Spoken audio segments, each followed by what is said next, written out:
RGT, aren't you wearing the same shirt you wore yesterday? Yes, I did, but I'm filming this yesterday as well. I'm filming 2 videos back to back because I'm not going to be home today. Today is Sunday, Memorial Day, and I will be at my uncle's house because he's having a party with like 100 people. Grandma's making 20 pizzas. It's gonna be a bunch of drunk Italians, Irish, and Hispanics. Maybe I'll have a beer or two, but you're not here to hear about what I'm gonna do at this party. You're here to hear about video game news. Couple stories going on that I definitely want to cover. First time on the channel, be sure to hit that subscribe button, like, comment, and share. Hit that bell notification or go to hell. And without any further ado, let's talk about what's going on in the world of video games. We're going back to the good old PlayStation Plus tier system. Now, last week, I made a video talking about this, and people said, you're being way too harsh on this. They could easily update and fix all this. This is just for one region. You are wrong on it. You don't know what you're talking about. And it's like, that's funny, because Digital Foundry made a video on it showcasing the exact same things I was talking about, and now everyone's like, oh, Digital Foundry said it? Well, now it must be true. It's like, give me a little bit of credit. A little smidgen of credit. I'm not asking for much. I am an idiot, but I do know a few things at the end of the day. So just a smidge of credit. But in case you are unfamiliar with what I am alluding to, because you're a bad person who didn't watch that video last week, basically, the PlayStation Plus tier system is something that I think a lot of people are looking forward to, myself included, because I love older games. You know, I like to play newer games, obviously, but I do like to go back and play some of the classics sometimes, and having a way to play them easily, that's easily accessible on a modern platform is a very good thing in my opinion. Well, this rolled out in countries in Asia, very select countries. I believe it was Malaysia where it actually came out. Some people signed up for Malaysian PSN accounts, and there was a problem. And it's pretty much the same problem that plagued the PlayStation Classic, but for some reason people are just like, oh, well, this can be fixed, this can change. And basically what ended up happening is it was discovered that the games, not all of the games, but some of the games, especially the first party Sony titles, were running at 50 hertz instead of 60 hertz. Now, what does that actually mean? Essentially, if you're playing a game that runs at 30 frames per second, it's going to run slower, more like 25 or less frames per second, because it's the 50 hertz version of the game. Same thing with 60 frames per second game. It's going to run closer to a 50 frame per second game. It basically makes the game slower, more sluggish. Why is that? Because in Europe at the time, all the CRT televisions, the big boxy ones that retro gamers love, and you have to have a CRT. I mean, I have a CRT, but basically they were only capable of doing 50 hertz in Europe. So companies would actually make games, PAL versions of the games, that were specifically designed for those systems. NTSC was pretty much used everywhere else, such as America, Japan, you know, bigger markets than really what Europe was at that time. So it wasn't seen as really a huge deal, but they were using the 50 hertz frames per, or the 50 hertz versions of these games, which obviously means the games are not going to run right. They're going to be sluggish. They're not going to feel as crisp and responsive as they should be when you play them on a normal PlayStation 1 console or a PS1 with your little LCD screen. I low-key am trying to get my hands on one of those. I want a boxed one. I want a boxed PS1 system, O-N-E, and the little screen in it. But anyways, so people were quickly attacking me. They could fix this. They could just include a patch. They could do the proper version of the game. You're overreacting to this, RGT. You're overreacting. And Sony did do a patch. There's a patch. It's not great. It's not great because there's a solution that's like right here. It's right here. I can touch it. You can touch it. Anyone can touch it.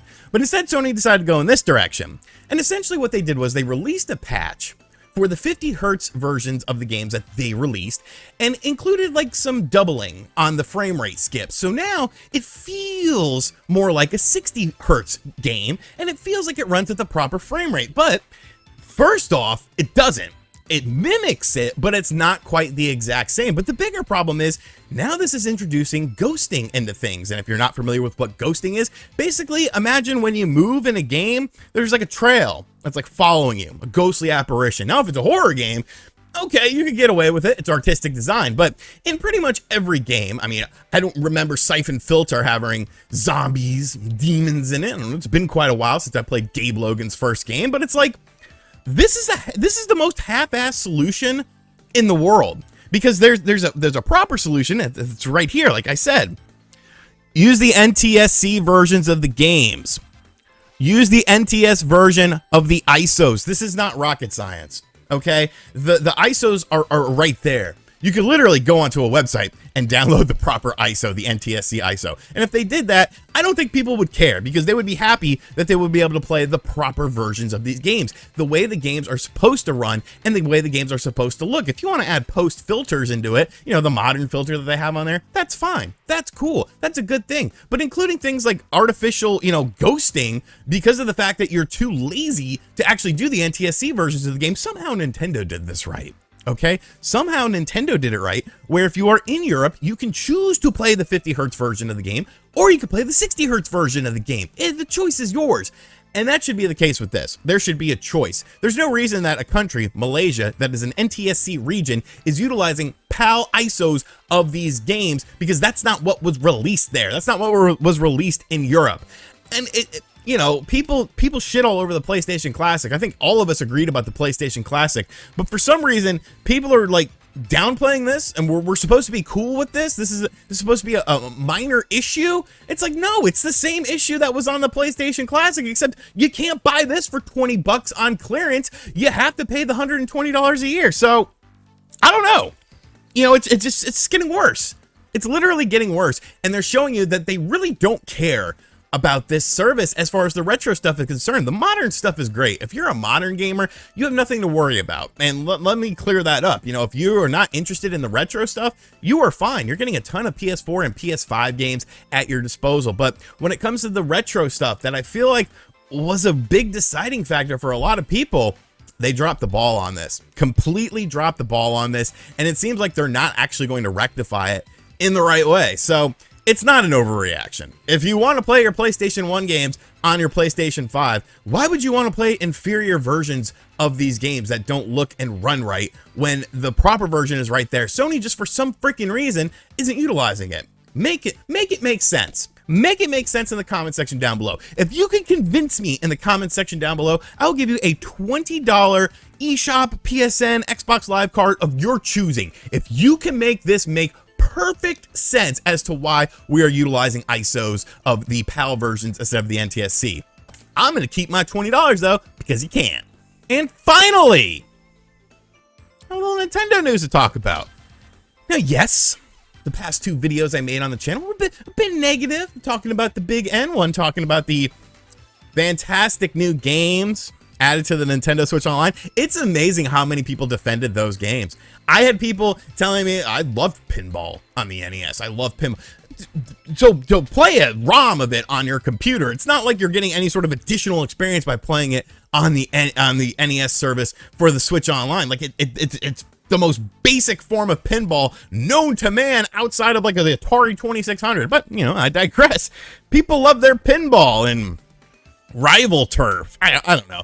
I guess getting 3 random low tier games every 3 months is acceptable to some people, but for me, I expect a little bit more.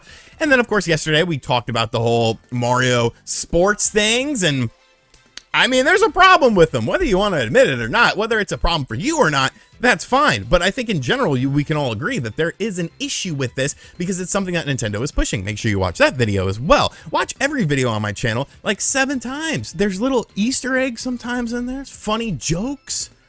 I mean, come on, man, come on. But let's talk about what is at hand right now. And we're going back to Kirby 64. Now, last Saturday, I actually made a video talking about this game having a major problem. Essentially, what would happen is you would get to an underwater section of the game, and sometimes you would get hit. Kirby would get stuck in an animation, thus impeding your progress. You weren't actually able to progress further throughout the game. You would have to quit out of the level and then hope that you didn't come across this glitch. It was a glitch that, you know, some people encountered, some people didn't, but it was big enough to make a stink online. And actually, I said in my video, I didn't think Nintendo was going to do anything in the intermittent future, but they're actually doing something, and pretty soon. So Nintendo put out the following tweet on the 27th, which was 2 days ago by the time you're watching this video. A bug has been found in Kirby 64, the Crystal Shards for Nintendo 64, Nintendo Switch Online, that can prevent players from progressing under a certain condition, underwater getting hit. A patch will be released early next week to fix this. We apologize for the inconvenience. And you know what? I'm sort of impressed by this, because usually there's been glitches on a lot of other games. You know, Paper Mario had a pretty substantial glitch. The Legend of Zelda Ocarina of Time had graphical glitches, and Nintendo's never really came out and said anything and given a concrete roadmap as to when this was going to be fixed. If you watch my video, I actually said I wasn't going to play Kirby 64 until this issue was addressed, because it's my first time playing the game. I don't want there to be any issues. It's weird that there are issues in a game that did not have the issue on the N64. Is it the ROM they're using? Is it the emulator they're using? Who really knows? But all I know is they're aware of it and they're fixing it. Now, how do they become aware of stuff like this? Because people talk about it. Because people complain about it. People think that I complain in jest. People think that I complain just to complain, you know, and that other YouTubers and other people on Twitter, they complain just to complain. But it's not about that. As long as you're respectful in your complaints and you're not like, you know, I'm going to stab you with a soldering iron for making it like this. And it's like, yo, there's a problem in this game. Companies listen. Companies don't want to make their consumers unhappy, because if they make their consumers unhappy, then they're losing their market base, they're losing their market share, and people won't continue to support their products. So while they will screw you over any chance they get, if enough people start talking about something and raise attention to it, then it'll get fixed. And I'm very surprised that this is getting fixed early next week. Probably, I would assume like Monday or Tuesday, because I said in my video that I didn't expect it to be until the next Switch Online update. Now, that's a very cool thing in my opinion. And it, you know, kind of ties into what we just talked about with PlayStation Plus. Obviously, like, I'm not like angry. This isn't like ruining my day or anything like that, but this is a problem. You know, utilizing inferior versions of these games is a problem on a paid subscription service. It's why I talk about things like Switch Online a lot, why I talk about things like these new PlayStation tiers a lot, because I feel like you're not getting the bang for your buck that you should be potentially getting. There are good things about these services, such as with the N64 and the SNES, you know, being able to play those games online is pretty cool. I've had a lot of good times playing the N64 stuff online. Of course, looking at what PSN is doing with the PlayStation tiers, you know, you're getting a lot of PlayStation 4 and PlayStation 5 games, really expanding your value. But we need to talk about negative things. Not everything in life is sunshine and farts. I'm not a hype beast. Okay, I see these people on Twitter. They hype up every little fucking thing in the world. And they're like, this is the biggest thing ever. Everything is so great. Everything is super. Everything is awesome. And I'm like, do you live in reality?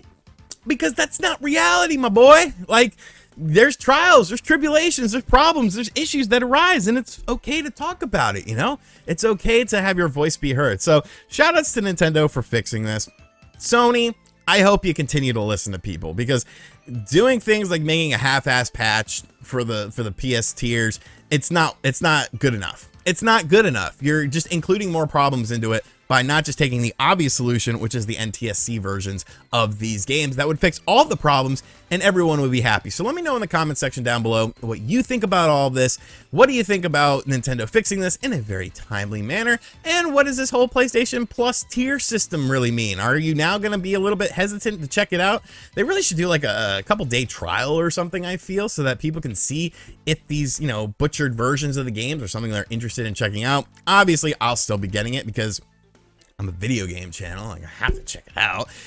And yeah, so thank you guys for watching this video. Thank you guys for supporting the channel. Thank you guys for liking, commenting all the time, sharing the videos around, hitting the bell notification so you don't go to hell. And as always, I will catch you guys on the next video. Later.